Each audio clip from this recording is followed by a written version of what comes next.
Hello, guys. I wanted to come on here with a message today, which is that there is sometimes a fear on this spiritual awakening ascension journey that we can develop around moving consciously beyond where we once resonated at, where our peers once resonated at, / where our peers do resonate at, where our family resonates at, where our friends resonate at.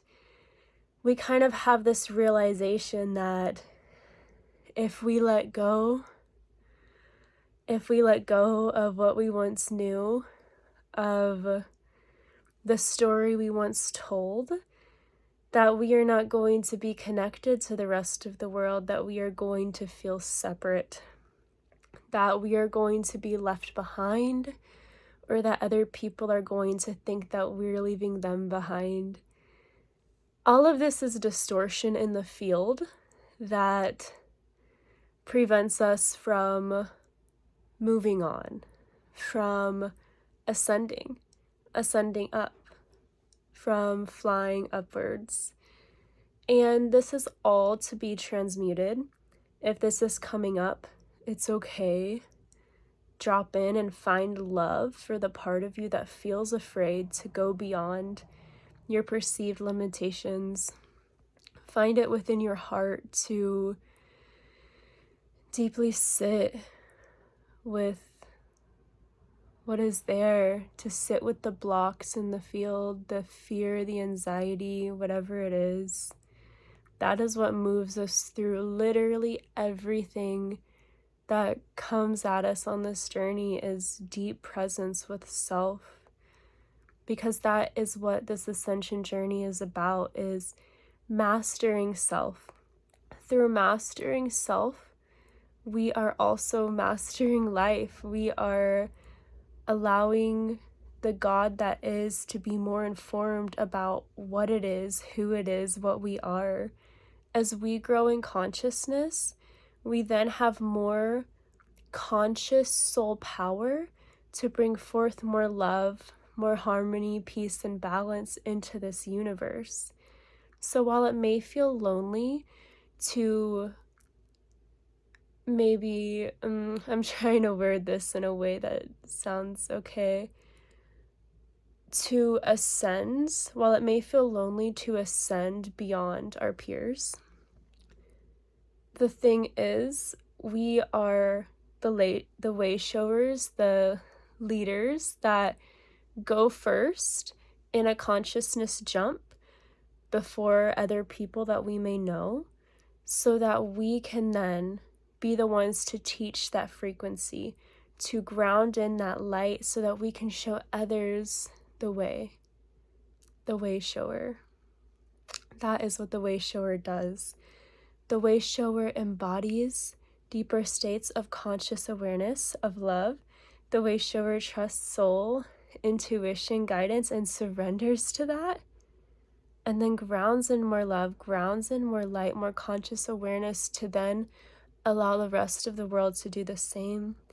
And why do we want to do this? Well, if you look at the world and what goes on in the outside, there's a lot of perceived chaos. There's a lot of disharmony and disbalance, and that is all okay because it all just is. But as we know, being humans here on this earth, it doesn't feel good. It doesn't feel good to forget who we are, to forget the truth of God, of Christ. It doesn't feel good to feel separate from God. That is where suffering is created. That is where the pain and the density arises. And again, that's all okay. Many believe, and I believe, that our soul chose to do that. But when our soul is ready to awaken, it will. And our soul isn't going to wait for anyone else. We can't just wait for other people. We can't always wait for the clarity to come in first. Sometimes we just have to make the move. We have to surrender to the conscious awareness, to the soul that is moving, that is flowing, and it's not going to make sense to the mind, and that can drive you absolutely crazy. that can drive you absolutely crazy. There's so many points on this journey where we kind of hit our wits' end and we're right there and the mind is just like, and then we surrender. And then we realize why it was all happening. We see that we were having resistance. We see now the truth of who we are. We're deepening in that embodiment. It's an uncomfortable process, guys, but we are here doing this for a reason. And it's all okay and perfect and magical and beautiful. But I want to kind of circle back to my original point, which is that it can feel very lonely on this journey, and we can feel afraid to move on because of potentially leaving others behind, or feeling like we're being left behind, feeling like we're too much, whatever the case may be. And those in themselves are wounds to be transmuted. Those in themselves are places where we can go within. For example, why? Why do I feel like I deserve to be separate? Do I feel like I deserve to be separate? Do I feel like I deserve to be left behind? / why am I so afraid of this? Why am I so afraid of being alone, or whatever it is? Because, guys, we're creating this whole thing. If we don't want to be alone, we don't have to be alone. But we have to sit with ourselves and figure out what wound is there for us to create this perceived thing by thinking that if we move on and we do what's best for us, that for some reason we're going to be abandoned, left alone, left behind.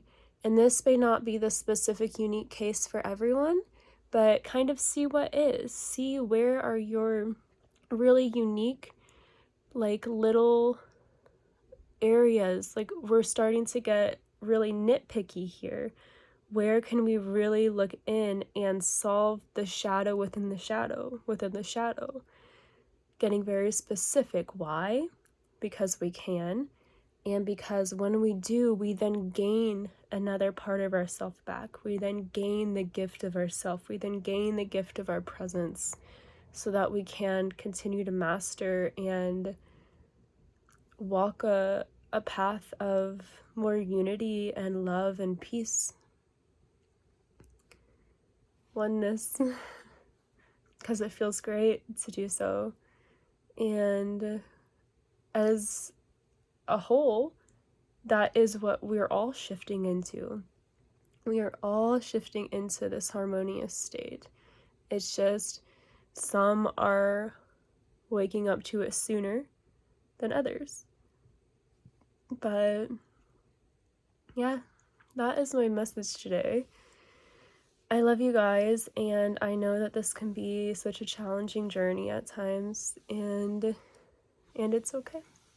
Just slow down, go slower than you need to, than you feel like you should sometimes. You just gotta slow down and go so deep within, and then come back out, rebirth yourself when you're ready to take action again as that new aspect of self.